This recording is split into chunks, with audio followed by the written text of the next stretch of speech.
사례를 들어 말씀드리도록 하겠습니다. 자, 그럼 시작하겠습니다.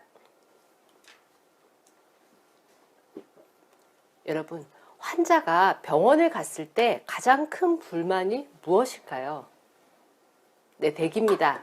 진료 예약을 미리 해도 접수대기, 진료대기, 수납대기, 실제 진료 시간은 5분이 채 되지 않지만 대학병원 같은 경우 1시간 이상 대기는 각오하셔야 됩니다. 자, 몸도 아픈데 앉아서 멍하니 대기하다 보면 정말 답답하죠. 그래서 조사에 따르면 환자들의 가장 큰 불만은 짧은 진료 시간과 긴 대기 시간이었습니다. 자, 의료진의 불친절도 눈에 띄네요. 환자는 더 빠르고 친절하게 케어받기를 원하죠. 병원은 생명을 다루는 기관이기도 하지만 의사, 간호사들의 직장이기도 합니다. 그래서 환자와 직원의 만족도 모두를 관리해야 되는데요. 현실은 팬데믹과 인구 고령화로 인해서 의사와 간호사는 턱없이 부족하고 환자는 점점 늘어납니다. 자, 이런 벅찬 현실은 앞으로도 더욱 심화될 수 있죠. 자, 일손 부족을 이유로 이 상황을 계속 방치할 수는 없겠죠. 그래서 우리는 환자 관점의 시스템, 프로세스, 환경을 개선해야 됩니다. 자, 바깥 세상에서는 의료 업무가 환자 돌봄이 주 업무로 보이지만 서류 작업, 보고서 관리, 청구 관리, 데이터 관리, 처방 관리와 같은 행정 작업이 포함되어 있습니다. 그리고 그 업무량은 상상 이상이에요. 자, 이런 행정 업무는 환자와 의료 서비스 제공자 모두에게 필수적이지만 현 의사와 간호사에게는 행정 업무의 부담으로 환자 치료에 집중하기 힘들게 돼요. 자, 앞서 말씀드린 환자 중심의 업무 개선은 이런 부가적인 행정 업무의 자동화부터 시작되어야 합니다. 자, 환자 대기 시간을 줄이는 환자 온보딩, 의료 기록, 청구와 같은 데이터량이 많고 루틴한 작업은 자동화로 관리할 수 있습니다. 자, 물론 말할 필요도 없이 시간과 효율성 모두 절약할 수 있죠. 자, 병원은 어떤 산업보다 데이터가 많고 데이터의 중요도가 큰 산업입니다. 자, 병원에서 발생한 데이터는 병원 내부에서만 사용되는 것이 아니죠. 건강보험, 보험사, 질병관리청 등 여러 기관에 정확하고 완벽한 데이터가 그것도 실시간으로 제공되어야 했습니다. 자, EMR 도입이 되었고 페이퍼리스로 전산화가 많이 진행됐습니다. 자, 그렇긴 하지만 그와 비례해서 새로운 시스템이 더 많이 만들어졌고 입력해야 될 데이터도 오히려 더 늘었습니다. 자, 각 시스템과 시스템 사이의 오퍼레이팅 작업은 아직 사람의 몫으로 남겨졌습니다. 자, 이 부분이 바로 RPA 자동화가 가능한 영역입니다. 자, RPA 자동화 가능한 병원 업무를 크게 4가지로 나누어 보았는데요. 자, 비용 청구 관리, 환자 경험, 데이터 기반 케어, 백오피스 단의 업무들입니다. 자, 이런 업무들을 자동화함으로써 비용 절감과 효율성, 환자 경험을 높이면서 의료 서비스의 질을 크게 향상시킬 수 있습니다. 자, 앞에 그런 업무들을 자동화하게 되면요, 어떤 이점이 있을까요? 자, 일단 EMR과 다른 시스템 연결을 프로세스 자동화로 개선하고 그리고 접수 키오스크 같은 셀프 서비스 채널 도입으로 환자 경험을 개선할 수 있습니다. 자, 이는 수작업으로 인한 운영 비용은 낮게 유지하면서 프로세스를 효율적으로 실행을 할 수 있죠. 그리고 모든 이해 관계자들의 데이터 공유도 보다 정확한 진단이 가능합니다. 자, 직원들은 과중한 행정 업무에 들이는 시간과 에너지를 줄이면서 휴먼 에러까지 미리 제거할 수 있습니다. 자, 이렇게 좋은 점만 나열하면 RPA가 모든 문제를 한 번에 해결해 줄 수 있을 것 같은데요. 사실 RPA는 이제 강력한 완벽한 그런 시스템이 도입되는 것이 아닙니다. 정확하게 얘기하면 그동안 사람이 수작업으로 해오던 프로세스를 디지털로 전환하는 건데요. 자, 그러려면 다음 장 내용을 유념하셔야 됩니다. 자, 우리의 목표인 환자 중심 케어. 그러니까 직원들이 더 많은 시간을 환자에게 집중하려면 우리 직원들에게 자동화에 대해서 이해하고 신뢰하고 적응하는 것이 선행되어야 됩니다. 자, 그래서 오늘의 본론인 세종병원 RPA 도입 사례를 통해서 의료산업의 RPA 도입 여정 지금부터 함께 보시겠습니다.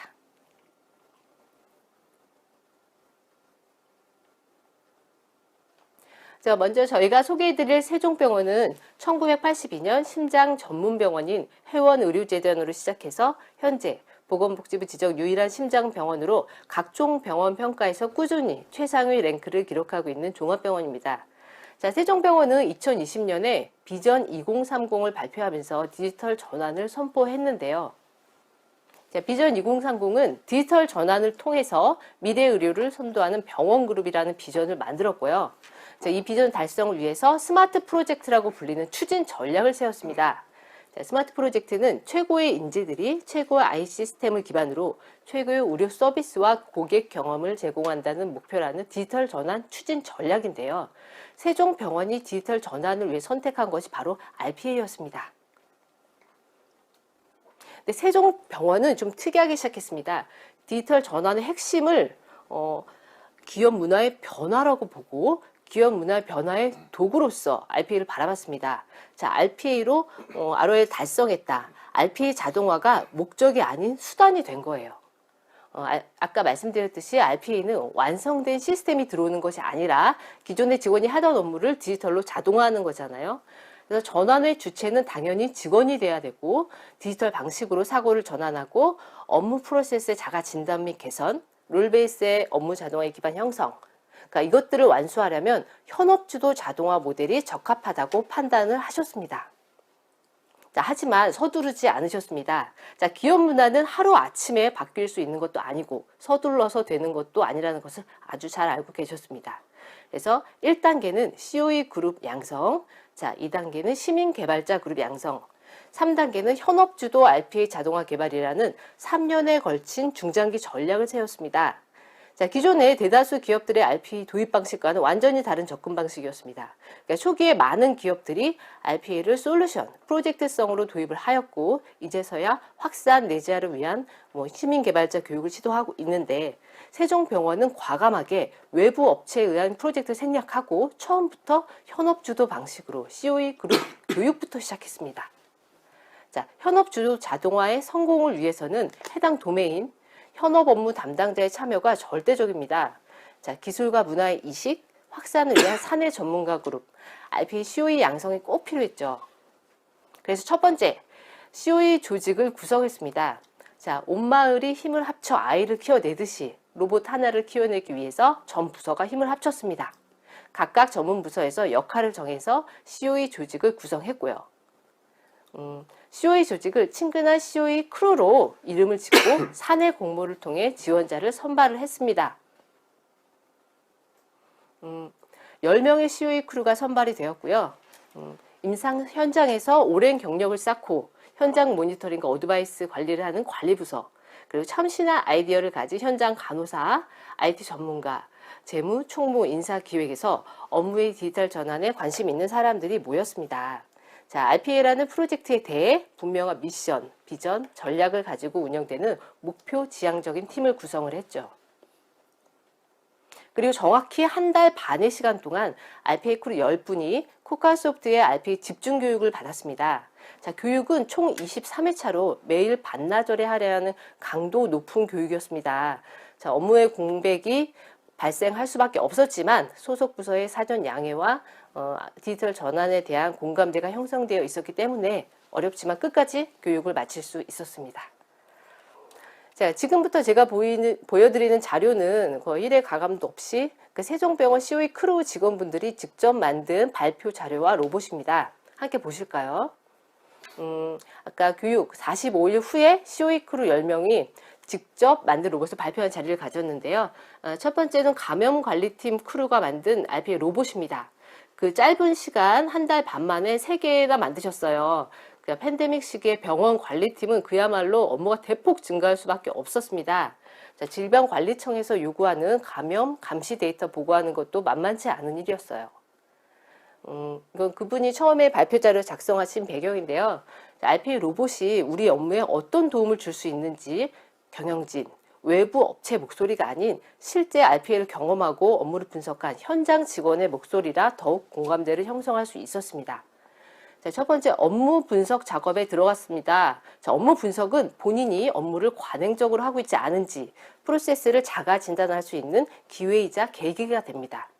그리고 두 번째, 업무 중 자동화가 가능한 영역을 검토를 했고요.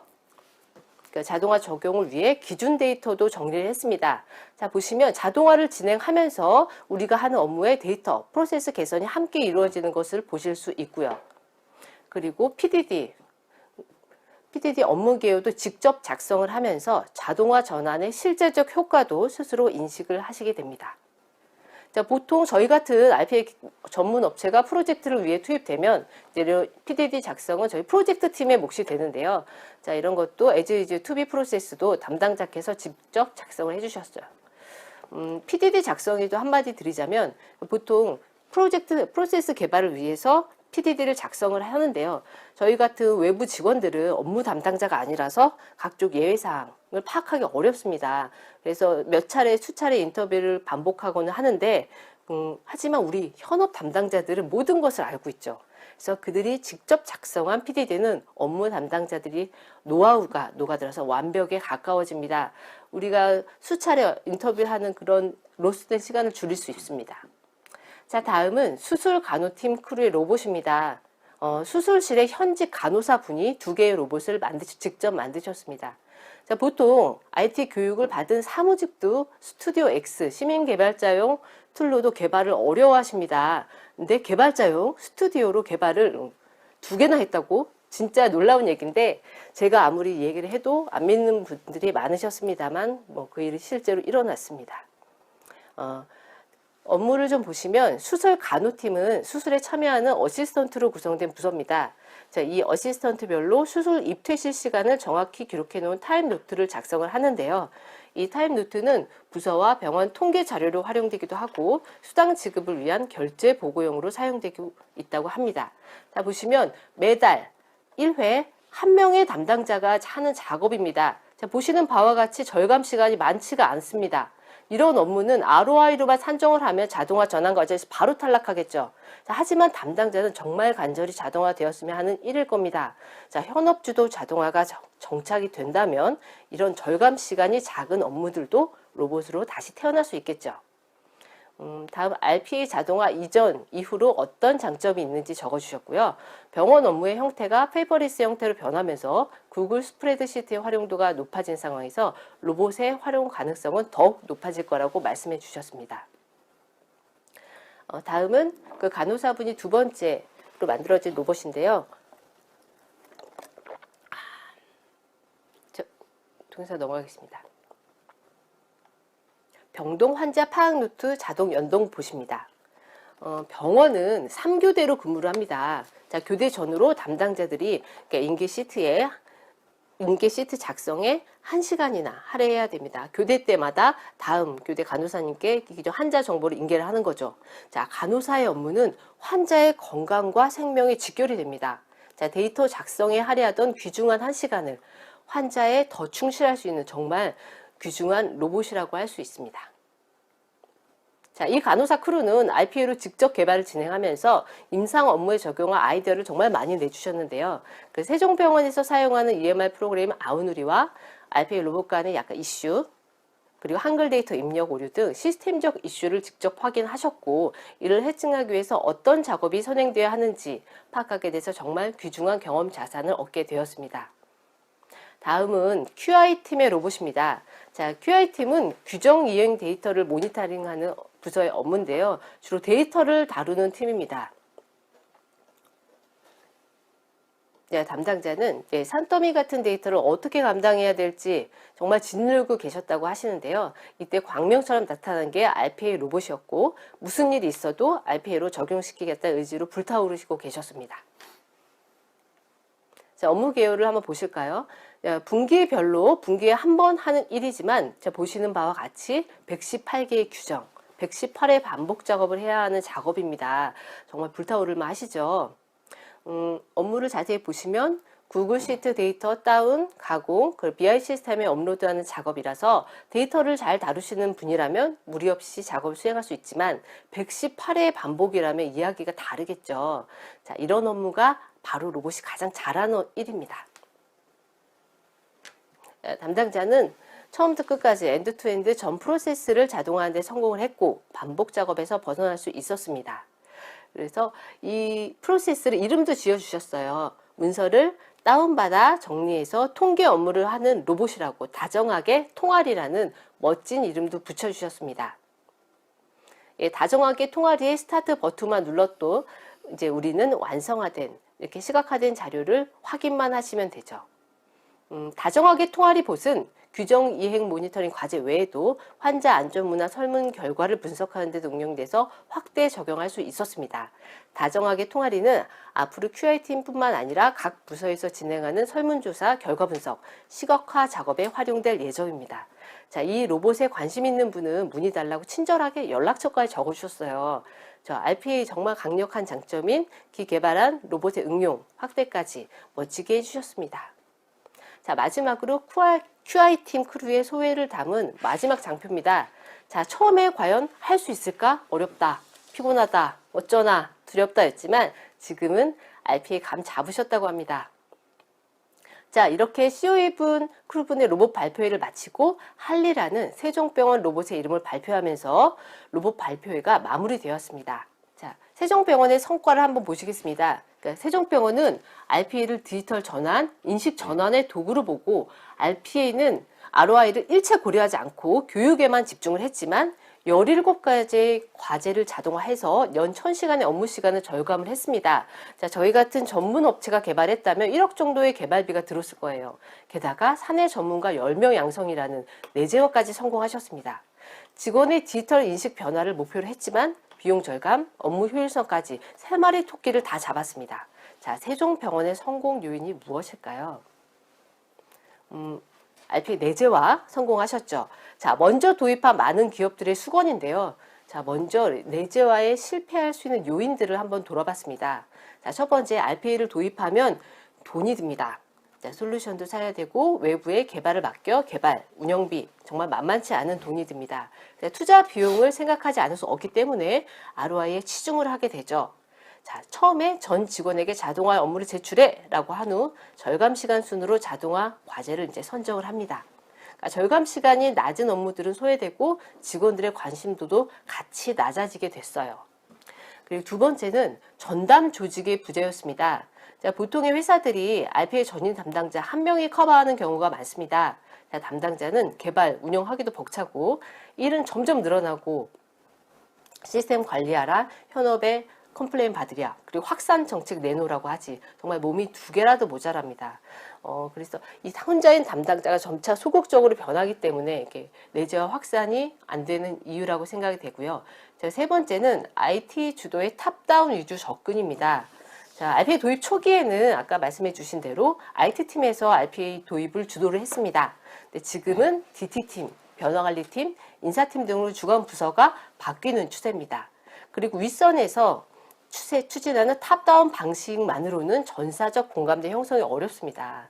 그래서 저희는 이 해결 방안으로 사내 자동화 위원회인 COE를 조직을 해서 업무 혁신을 위해 함께 뛰는 팀을 구성합니다. 그리고 지속적인 교육과 변화관리 캠페인으로 디지털 전환의 긍정적 이미지를 강화해서 전사적 동참을 이끌어내야 합니다. 자, 세종병원의 성공 요인을 한번 보실까요? 세종병원은 앞서 말씀드린 이제 투두를 아주 200% 충실하게 하셨고요. COE 조직 선발부터 조직 내 공감대 형성에 많은 노력을 기울였습니다. 사내외 통신 유튜브로 스스로 컨텐츠를 제작하고 알리는 노력도 대단했습니다. 그리고 무엇보다 경영진의 전폭적인 지지가 가장 큰 도움이 되었습니다. 현직 의사이자 병원장이신 병원장님께서 바쁜 시간에도 불구하고 RPA에 대해 정확히 인식하고 교육에도 참가한 열의를 보여주셨습니다. 자, 세종병원과 함께한 한 달 반의 시간은 정말 놀라움과 경이로움의 연속인 시간이었습니다. 자, 현업 직원의 RPA 개발이 가능할까라는 비관적인 염려를 정말 통쾌하게 날려버린 시간이었습니다. 자, 누군가 조국의 미래를 묻거든 고개를 들어 관악을 보게 하라 라는 말이 있습니다.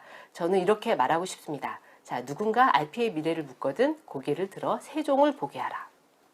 자, 세종병원은 RPA 로봇으로 본연의 업무인 환자 중심 케어에 집중할 수 있는 기반을 확보했습니다. 자, 헬스케어 산업은 인간의 생명을 다루는 일입니다. 자, 어느 산업보다 본연의 업무에 집중해야 되는 산업이죠. 자, 먼저 금융, 통신, 제조 산업에서 이미 RPA는 도입 확산이 되었지만 헬스케어 분야는 아직 도입이 더딥니다. 자, 하지만 이제 시작하셔도 늦지 않습니다. 오히려 시행착오를 최소화할 수 있는 기다림의 시간이었다고 보고요. 지금 이 웨비나를 보고 계신 헬스케어 관계자 여러분, RPA 도입 확산을 고민 중이신 담당자분들은 세종병원의 사례처럼 우리 회사에 맞는 우리 회사만의 방식으로 RPA를 도입 운영하시는 데 도움이 되었으면 좋겠습니다. 자, UiPath 로봇이 여러분을 기다리고 있겠습니다. 자, 지금까지 인간이 더욱 인간답게 일할 수 있도록 사람과 로봇이 함께 일하는 세상을 만들어가는